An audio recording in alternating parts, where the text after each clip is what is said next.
I introduced him into my life, invited him in. Noelle Stelling was heading back to California after a dreamy weekend of romance in Atlantic City with self-made music mogul Paul Kruger.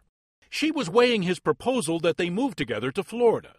As she left the casino hotel for the airport, she checked her cell phone messages. Strange. One was from a police detective in Pennsylvania. Noelle called back right away, and suddenly the detective was peppering her with information about Paul. I'm freaking out. Noelle was being told Paul was an imposter.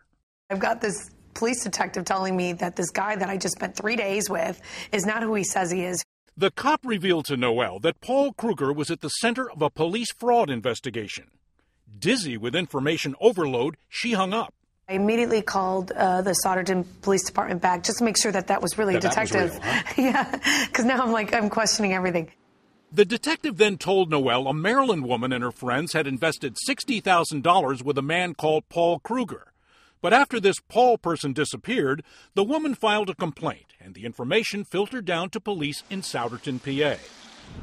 While Noelle had been getting to know Kruger in person as an easygoing companion, and Nicole in Florida was regarding him as a friend and collaborator, this Pennsylvania detective for weeks had been compositing a completely different picture of Great Catch 2008.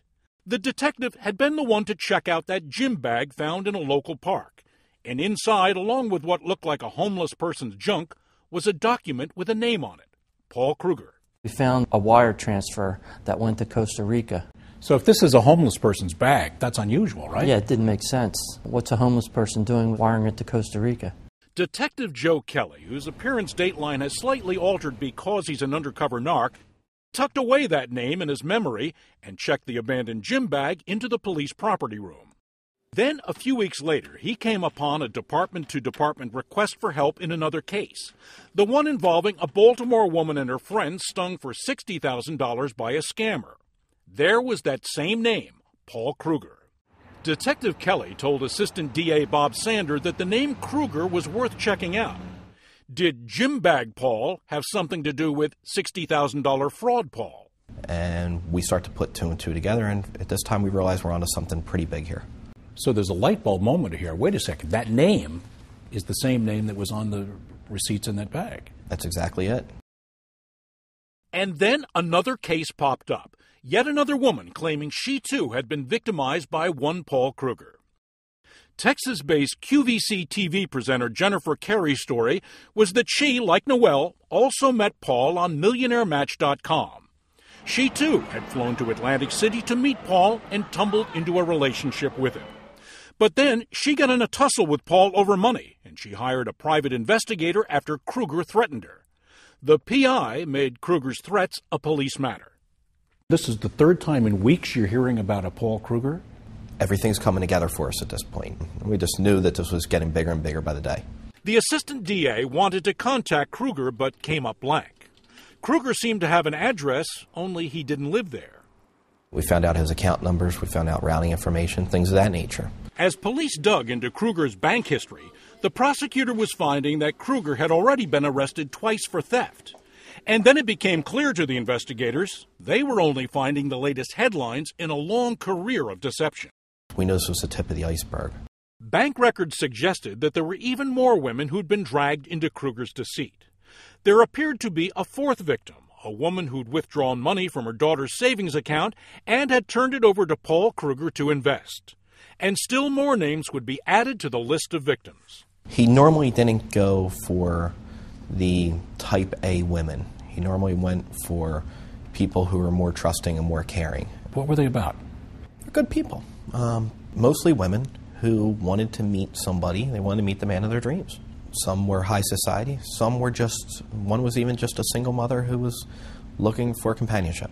Sander discovered Kruger met most of the women online through the dating site MillionaireMatch.com, using handles like Great Catch and I'm Ready, Are You?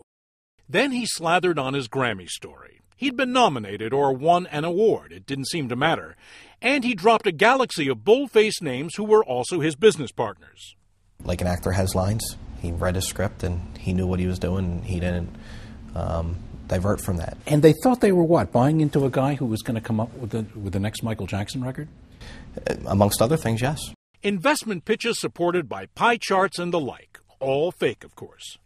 Spreadsheets, a prospectus, various financial documents showing what this company would do and what it had done in the past. And as the women's cash rolled in, the prosecutor discovered, Kruger wasn't shy about playing to his victims' heartstrings. Everyone we had spoken to thought that he was very smooth. And he talked him into the bed in some cases, didn't he? In some cases, he did. He had romantic relationships with these women and also physical relationships. An extraordinary chain of crimes was unfolding in Kruger's file. How many victims, how much money? 13 victims total. And with that mysterious wire transfer to Costa Rica and perhaps other victims, the prosecutors speculated the scam might run to $250,000. And that's why we knew when this originally came in that we were onto something bigger.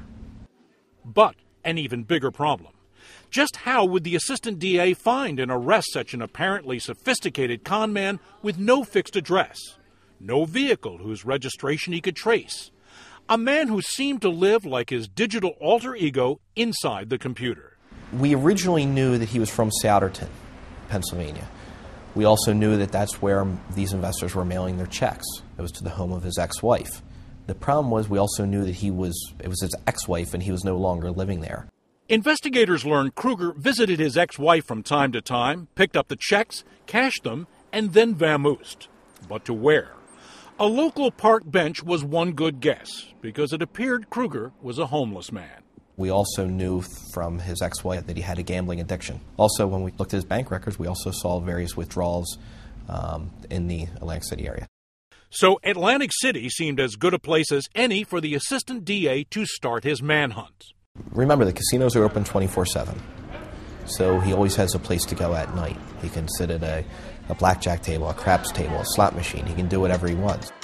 And that's just where Noelle Stelling was, in Atlantic City, winding down her getting-to-know-you weekend with Paul at the casinos, and hearing this all from the detective on the phone for the first time. The cops called her because they'd come across her $10,000 check to Kruger in his bank account. So, headed for the airport, Noelle would have a lot to think about on her long flight home to California. That detective's unbelievable news. And he's like, he is not the man you think he is. He is a scam artist. She had one last thing to do before getting on the plane.